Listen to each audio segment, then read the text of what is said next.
A alma é imortal. De Gabriel Delany, 1899. Conclusão.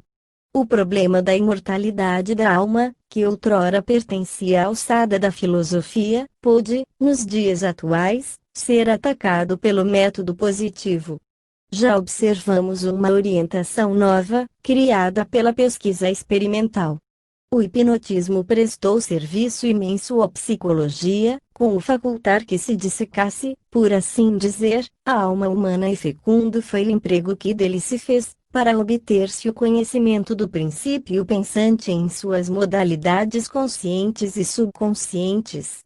A isso, entretanto, não se reduziu o seu papel, ele deu ensejo a que se pusessem em foco fenômenos mal conhecidos, quais os da sugestão mental à distância, da exteriorização da sensibilidade e da motricidade, que levam diretamente à telepatia e ao espiritismo. Essa evolução lógica mostra que a natureza procede por transições insensíveis. Há certos fenômenos em que a ação extracorpórea da alma humana se pode explicar por uma simples irradiação dinâmica, produzindo os fenômenos telepáticos propriamente ditos, ao passo que outros absolutamente necessitam, para serem compreendidos, da exteriorização da inteligência, da sensibilidade e da vontade, isto é, da própria alma. Assinalamos, de passagem, essa sucessão das manifestações anímicas e, embora fôssemos constrangidos a resumir extremamente os fatos, temos para nós, contudo, que a atenção do leitor foi atingida por essa continuidade, que de modo ainda mais empolgante ressalta quando se chega às manifestações extraterrestres. São preciosas as observações dos sábios da Sociedade de Pesquisas Psíquicas, no sentido de que fazem-se apreenda bem a notável semelhança que existe entre as aparições dos mortos e as dos vivos. Melhor então se compreendem as narrativas de que são copiosos os anais de todos os povos.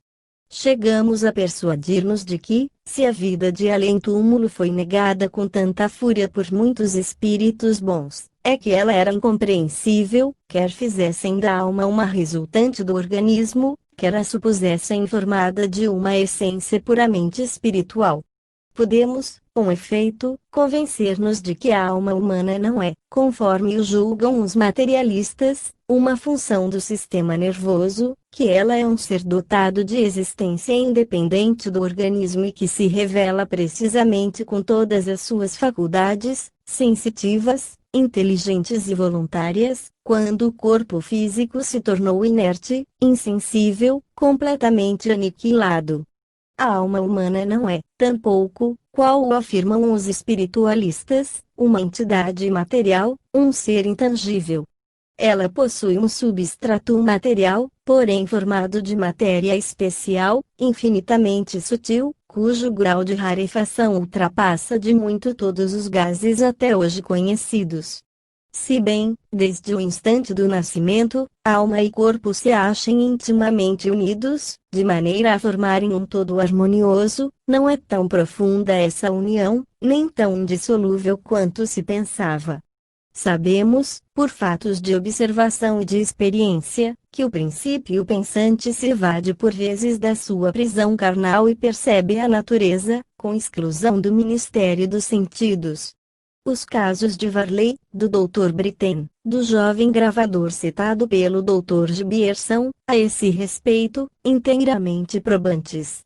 O desprendimento anímico pode ser provocado, como vimos nas pesquisas do Sr. de Rochas, nas quais apanhamos ao vivo o processo de desintegração que, quando se completa, dá lugar à formação de um fantasma que reproduz com exatidão o corpo físico. Aliás, as experiências dos magnetizadores conduzem ao mesmo resultado. Os casos do Negro Luz e da Sra. Morgan estabelecem, com caráter de certeza, que é possível a alma separar-se voluntariamente do corpo.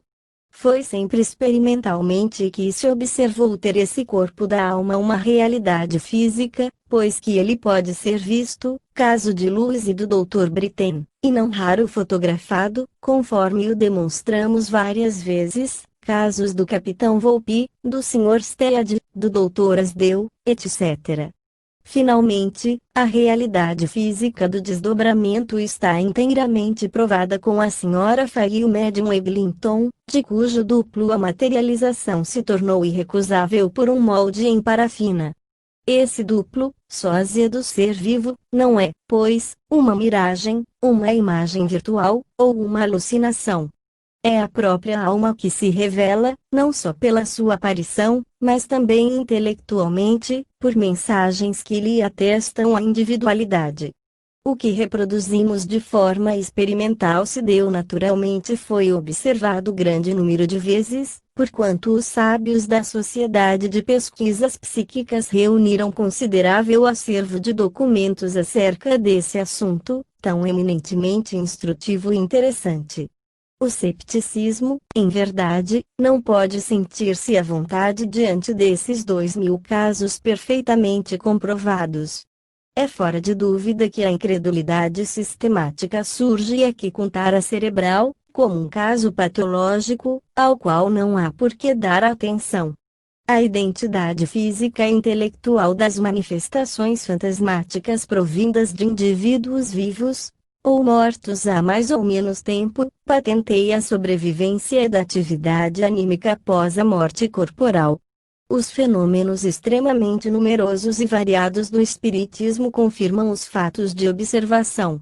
Possuímos provas de todos os gêneros, atestando que o ser pensante resiste à desagregação física e persiste na posse integral de suas faculdades intelectuais e morais.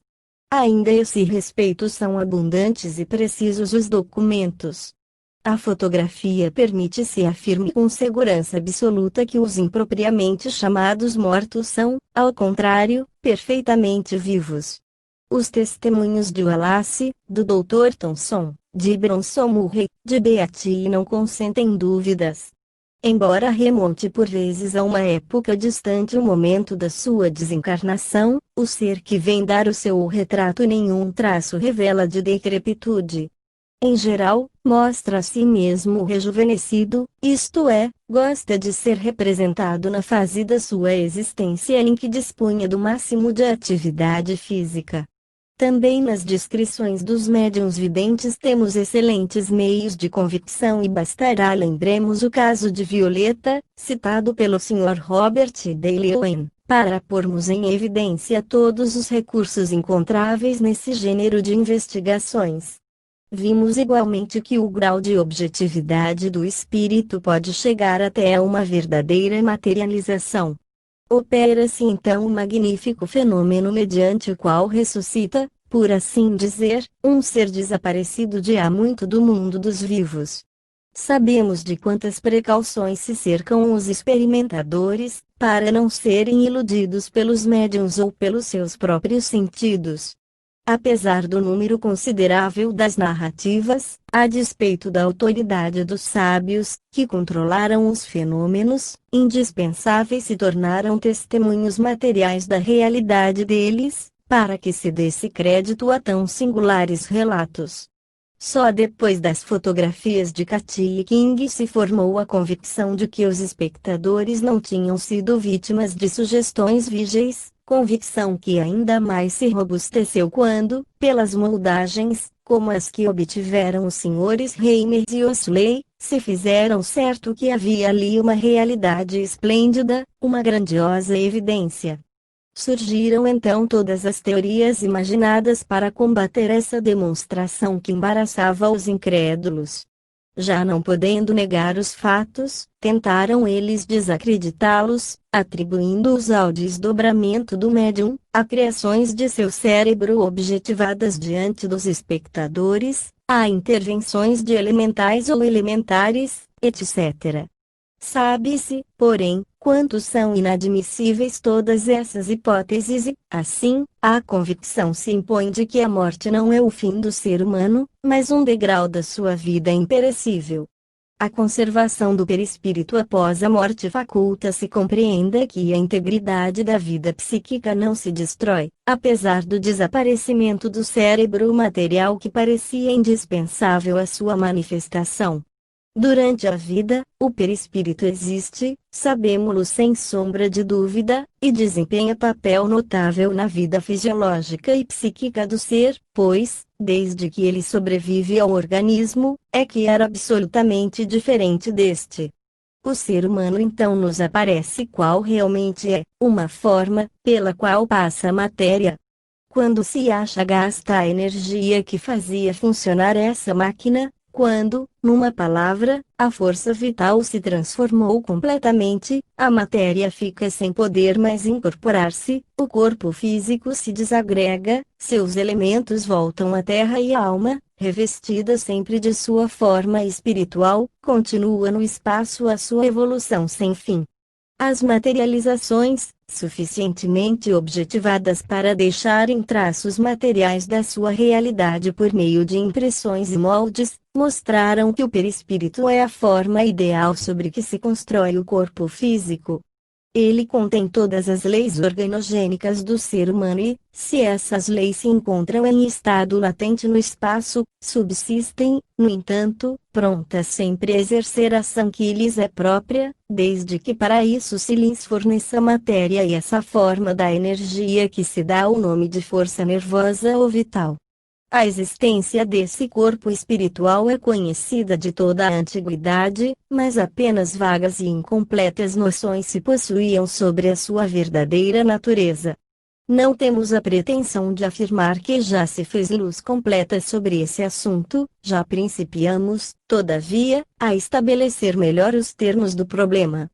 As modernas descobertas da ciência permitem mesmo se acredite que a sua solução está porventura mais próxima do que geralmente se imagina.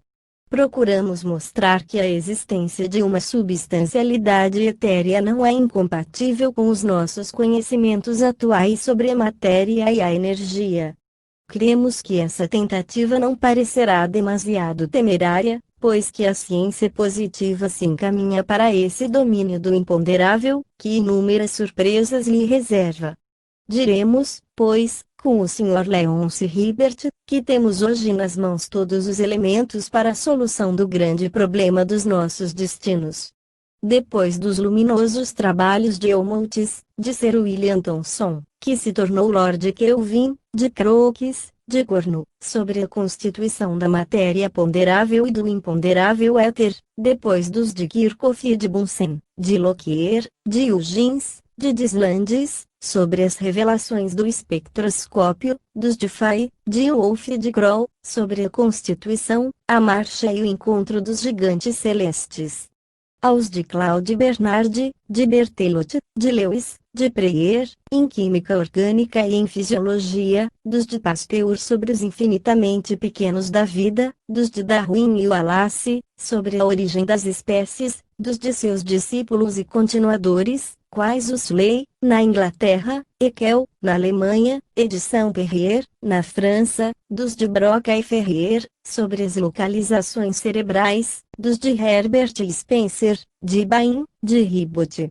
Em psicologia, dos de Taine, sobre a inteligência, dos de toda uma pleiade de sábios sobre a pré-história, enfim, depois das grandes descobertas de Mayer, de Joule, de Irne, sobre a conservação da energia, podemos inteirar-nos, mais exatamente do que outrora, dos novos fatos que as pesquisas contemporâneas revelam. Quem não vê as relações que existem entre a sugestão mental à distância e a telegrafia sem fio? Como não compreender que a vista sem o concurso dos olhos já não é incompreensível, após a descoberta dos raios X? E quem não percebe as íntimas analogias que o corpo perispirítico apresenta com a matéria ultrarradiante? Sem dúvida, ainda são meras aproximações, mas a estrada está toda traçada e a ciência de amanhã por ela necessariamente enveredará, acompanhando os Crookes, os Wallace, os Lodge, os Barrett, e os de Rochas, que levantaram o véu da grande Isis. Revelar-se-á então, em toda a sua grandeza, a lei evolutiva que nos arrasta para destinos cada vez mais altos. Do mesmo modo que o planeta se elevou lentamente da matéria bruta à vida organizada, para chegar à inteligência humana, também compreenderemos que a nossa passagem por este mundo mais não é do que um degrau da eterna ascensão. Saberemos que somos chamados a desenvolver-nos sempre que o nosso planeta apenas representa uma etapa da senda infinita. O infinito e a eternidade são domínios nossos. Assim como certo é que não se pode destruir a energia, também de certo uma alma não pode aniquilar-se. Semeemos profusamente em todas as inteligências estas consoladoras verdades que nos rasgam maravilhosos horizontes do futuro, mostrem que existe para todos os seres uma igualdade absoluta de origem e de destino e veremos efetuar-se a evolução espiritual e moral que há de acarretar o advento da era augusta da regeneração humana, pela prática da verdadeira fraternidade. Fim do livro A Alma é Imortal, de Gabriel Delany, 1899. Caro amigo, se você gostou deste livro e tem oportunidade de adquiri-lo, faça-o, pois os direitos autorais são doados a instituições de caridade. Muita paz.